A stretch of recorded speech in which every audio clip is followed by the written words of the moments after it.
Hey guys, thank you for coming back to our channel and checking us out again. Fielding another question that seems to be relevant and it'll be very helpful for a lot of people who are from the landlord and the tenant side when reviewing your lease contract. I'm going to talk about some of the things from a landlord's perspective and a tenant's perspective. So the question is, what are some important clever clauses or red flag clauses you have seen in commercial leases? Besides the standard clauses in every lease, no property damage, pay your rent, etc., are there any lease clauses do you think are important to include but often aren't, especially for triple net or modified gross leases? What lease clause have you seen that were major red flags? That's a good question. As always, we'll go into more specifics on the leases at a later time or a different topic, because there are three leases, which is full service gross without pass-through, and modified gross, and triple net. Modified gross is anything in between from triple net to full service gross. But the leases are very important because I think I have mentioned before in my other videos that the lease is your Bible. You have to know what's in it. I will first talk about from a landlord's perspective. So if you're a landlord and writing a lease, you want to really ensure that you include these type of languages in there. Number one is a relocation clause. So what the relocation clause is going to allow the landlord to do is, if you have multiple tenants and you have a 5,000 square foot tenant, and you have in between that 5,000 square foot tenant, you have a 10,000 square foot tenant, and in between that 5 and 10,000, let's say there's a 2,000 square foot. So now you find a tenant that's going to come into that 2,000 square foot, but the other larger tenant potentially in the future might want to expand their space because they have mentioned to you before a year ago or 2 years ago. So when you get the tenant for that 2,000 square foot, middle space, you always want to include relocation clause. What that allows you to do is, with certain amount of notice, 30-day notice or 60-day notice, that you have the ability to take them out of the space and relocate them to a similar or better spaces within your property. What that allows you to do, and strategically, is if the 10,000 square foot or the 5,000 square foot tenant adjacent to them wants to expand, you don't want to lose that 5,000 or 10,000 square foot tenant because of the smaller tenant in the middle. You do want to accommodate all your tenants because they are your business partner in your property. You also need to understand your anchor tenants are going to be viable for you. So relocation clause is very important. And all the details of relocation clause, there's a lot that goes into it and the ideas, so we'll touch upon that later, a different topic. Another thing is you want to include indemnification clause. So indemnification clause for the landlord is because you're renting the space to the tenant, and especially a triple net retail space, you don't have the right to go in and monitor their space anytime you want to do that. So while they're conducting the business, they might have agents, employees, or vendors that come in. They might park at your parking spaces. They have access to different areas of the building. They might cause damage or create issues for the property or other tenants, right? So you want to have an indemnification clause where you indemnifies you as a landlord and push the liability on the tenant because that's the tenant's vendors or whatnot or associates. So you want to make sure that, the tenant holds you harmless for anything that occurs in their space, as well as other people visiting their spaces that may cause issues to your building. So those are two things that you really want to take a look at. There's a lot of different aspects of it. You really want to clarify on your triple net is how you expense your CAMs, which is common area maintenance. So in that lease, you want to really identify what's passed through,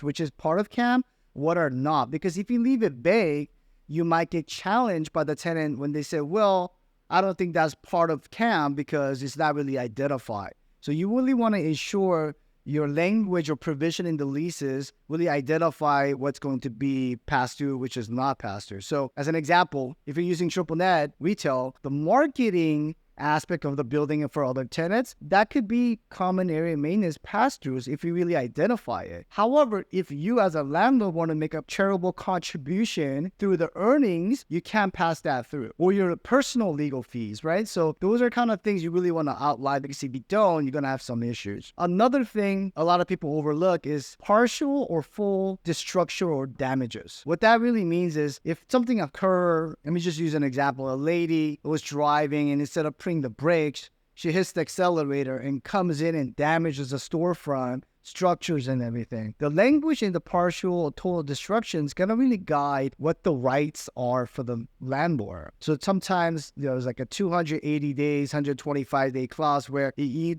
tenant cannot terminate the lease because there's damages. if you as landlords going to be able to use insurance proceeds to fix that space. And during that time, you should still be able to collect your rent through business interruption insurance, and the tenant should be made whole to ensure that they have insurance to make their business revenue whole. So those are some of the interesting clauses that you should be putting in to protect yourself and your tenant as well. And lastly, I'll touch upon is insurance. So insurance is a very good language you have to put in, is because everyone should have insurance. The landlord has property insurance, umbrella insurance, liability insurance, but the tenants have to have the same amount as well. And generally, everyone uses 1 and 2 million per occurrence. What that means is your insurance will provide you 1 million per occurrence and 2 million as an aggregate. However, if you have children's playground or something that might have incidental issues, we're hoping nothing happens. If they did, 1 or 2 million may not cover it. So those kind of higher risk businesses, you may want to push your language to have a higher coverage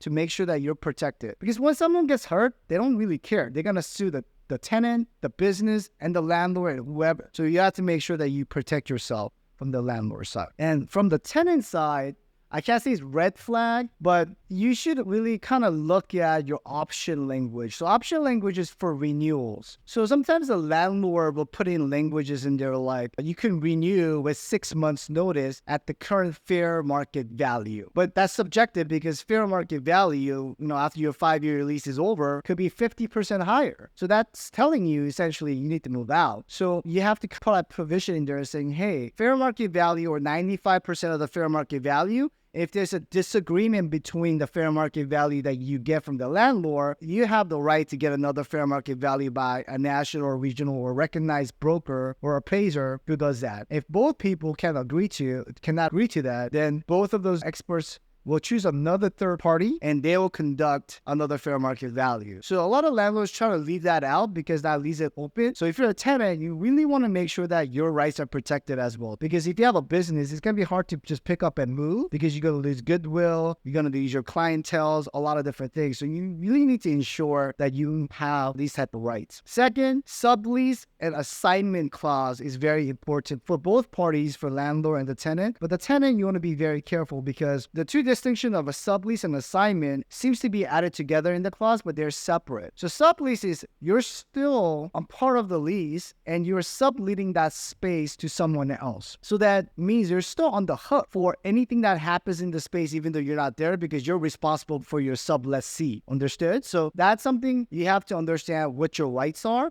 And also, for instance, the market goes up, you're paying $2 per square foot, and this other tenant wants to lease it from me for $3, then the landlord's going to put a language in there saying, hey, if there's a profit, you have to share with the landlord 50-50. So you need to make sure, they don't put like 100% or 80%. 50-50 is usually market, but you want to try to keep that because you have some other ancillary expenses along with subleasing. And the assignment language is if you're selling a business. So for instance, if I had a sandwich shop and I want to sell that business to someone else, then landlord has to agree and you have to be able to assign to this person that you want to be off the lease. Most of the language in there, the landlord is going to try to have both parties be stuck and liable because it's easier to go after two people because they have two different assets. But in a pure assignment, you should be able to get out of that lease and be able to completely assign it to the new person you sold the business to. So that's what you have to look out for. The second thing you want to look out for in assignment and subleases, they're going to have languages in there saying they have the sole discretional right, not unreasonable, but sole discretional rights to say yes or no. But that's very vague. You should put in languages in there giving the landlord particular parameters when they can say no. As an example, if you just leave it as sole discretion, it can be any reason they can say they can deny that. However, if you put in a language saying if the operator, the new person that I'm bringing to sell the property has equal or better credit or financials than I am, then that should not impede me from selling the business. Things like that. So those are some of, I can't say red flag, but prudent languages that you should be looking out for. So when you're negotiating leases, I know if you're, mom and pop and every penny counts, and I understand, but you have to understand that you have to have proper lawyers review these languages for you. I know sometimes, legals get in the way of getting the deals done, but good lawyers are going to really look out and guide you. So good lawyers always recommend saying, this is what I would ask for, then ultimately let the business decision makers make that call. So make sure sure you engage them. And I think the $2,000, $3,000, even the $5,000 is going to be well spent to protect your interest for the next 5 to 10 years. If you found this content helpful, please follow, like, and add comments. Thank you.